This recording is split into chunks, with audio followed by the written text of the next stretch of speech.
Boom shakalaka, the biggest crash is yet to come for Bitcoin. Stay tuned. What's up everyone, Randall here from Crypto Love. Today's video, the biggest crash is yet to come for Bitcoin. Also the real reason for the crash yesterday.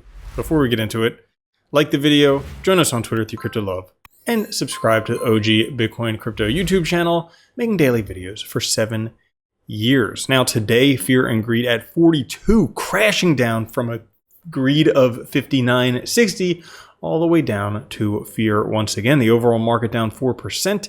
Today, Bitcoin at 61,678, Ethereum at 24.79, BNB at 556, Solana 147, XRP 60 cents, Dogecoin 10 cents, Toncoin 548, and Tron 15 cents. Now, if we take a look at Bitcoin, guess what? Getting rejected once again from the top of this bull flag that's been in since March. That being said, with the bar patterns of previous times we got rejected, looks like price could just consolidate sideways for many more weeks, months, whatever. But if you do notice, we did find support with this yellow line, the baby maker moving average. And recently, at least on the daily candles, we do have a higher high right here and also a higher low right here, suggesting that maybe the trend has shifted. But we'll have to see, because if price breaks below roughly 52.8, well, then we would have a new lower low, and that would not be good for Bitcoin. Now, the real reason for the price crash the other day, this is what happened. Nothing to do with wars. The heat map on Bitcoin, the yellow lines were long traders. They got swept. Price makes narrative. Yes, with a lot of people trading on leverage, this causes sharp fluctuations in the market because it is not hard to liquidate them, take all their money, and then eventually the price will go up in the long term, but the short term doesn't work. A lot of people were saying that the crash was due to impending war, but taking a look at war-related dips, they're for buying. World War II, dip, and then price went up. Vietnam, dip, and then price went up. Bitcoin will soar if war breaks out, apparently. Most recently, COVID was labeled as a war, and Bitcoin went up 20x from the bottom. Tick-tock. So, all of those things, potentially, might be an opportunity to buy the dip. Now, should this have been a surprise? Well, in the past few days, we have shown these charts, like this one right here. If you're waiting for Bitcoin's new all-time high, may need to wait until the crowd slows down their own expectations. There's currently 1.8 bullish posts for Bitcoin for every 1 bearish post. Markets historically always move the opposite direction of the crowd's expectations. And surprise, surprise, it moved in the opposite direction. This is from September 29th. There was also this one here from September 30th.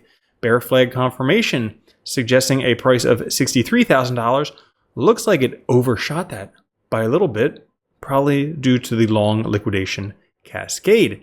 Now, seems like Peter Brandt has become somewhat of a bear recently. He says that the recent rally in Bitcoin did not disturb the 7-month sequence of lower highs and lower lows, based on a 1-week chart here. Only a close above 71,000, confirmed by a new all-time high, will indicate that the trend from the November 2022 low remains in force. So he's thinking that we're already in a downtrend. We'll have to see how this pans out. We did just have the best September in history. And if we take a look, historically, when Bitcoin closes September in the green, the final 3 months of the year have seen even bigger gains. So, will Peter Brandt remain permabull, or will he once again flip the narrative, become bullish as price goes up? Historically, pretty darn likely, 80% chance that Bitcoin would go up October, November, December based on its previous performance here. And while a lot of people want it to happen already because it's October 2nd already, what the heck? It turns out that Q4 performance does not start immediately. It usually happens mid-October, otherwise known as the Halloween effect, and likely to see seasonal trends play out with Bitcoin before November. Now, this was from last year for October. Well, a year later, still true. Probably above 30,000 this November. I would think, hopefully above 70,000. Despite the recent volatility, Bitcoin has broken the downtrend. You can see very clearly here. So you know what that means. Yes, uptrend territory for Bitcoin. As a matter of fact, the last time that Bitcoin consolidated for 6 months in a 35% range after a 4x move was never. Below, you'll find subsequent gains after the first 4 times. And if you're trying to tell me 100,000 is the target, you can see here 300%, 300%, 300%, 300%. Well, 300% would be $180,000. That's higher than $100,000 for those of you who can do math. It turns out we have the biggest Bitcoin crash in history coming. Yes, that's right. Prices all going to dump all the way down to $200,000 to $500,000 because this is an inverted chart. That's why it's funny. And lastly, if one more chart, just to reassure you, price has not moved that far. We still are in the little handle, the witty bitty little handle of this giant multi-year cup and handle that has a measured price move, roughly $194,000 to $352,000 per Bitcoin. So while it may be a little bit of a dip, it's still above $60,000 at least for right now. And, still have a giant cup and handle formation and inverted head and shoulders.